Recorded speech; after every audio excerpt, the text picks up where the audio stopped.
মামার বাড়ি ঘুরতে এসে ছিপ দিয়ে পুকুরে মাছ ধরতে গিয়ে পুকুরে পড়ে মৃত্যু 12 বছরের শিশুর। ঘটনাটি শীতলকুচি ব্লকের খেংচি কাচারির ঘাটের নয়া দিঘির পাড় এলাকার। জানা যায়, মামার বাড়িতে ঘুরতে এসে মামার বাড়ির এক ছেলেকে সঙ্গে নিয়ে পুকুরে মাছ ধরতে যায়।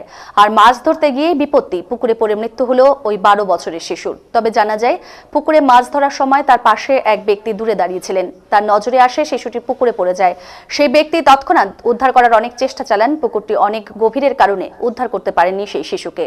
ওই ব্যক্তিও সাঁতার জানেন না বলে জানিয়েছেন। তারপর চিৎকার চেঁচামেচি শুরু করেন। এলাকার লোকজন ছুটে আসেন, তখনই ওই শিশু পুকুরে মারা গেছেন।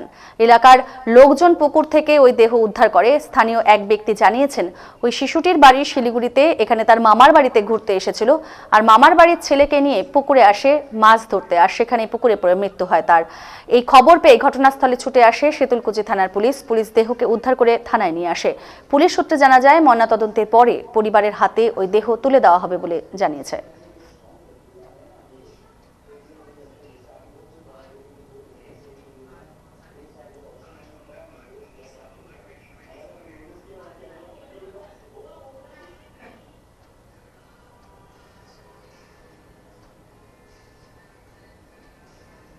দাদা, আমি তখন কাজ করতে আসছিলাম এদিকে জমিতে। হ্যাঁ, এসে দেখি যে এখানে অনেক লোক জড়ো হয়েছে।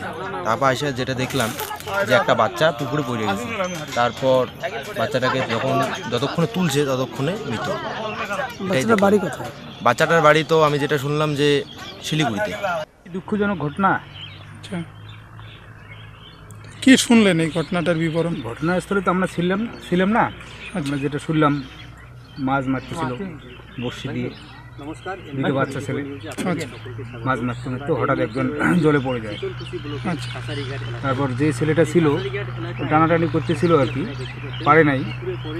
তারপরে চিল্লা হাল্লা করার পরে এখানে জমিতে ধান বানতেছিল কিছু লোক, তারা দিঘিতে নেমে খোঁজাখুঁজি করছে, পায় নাই।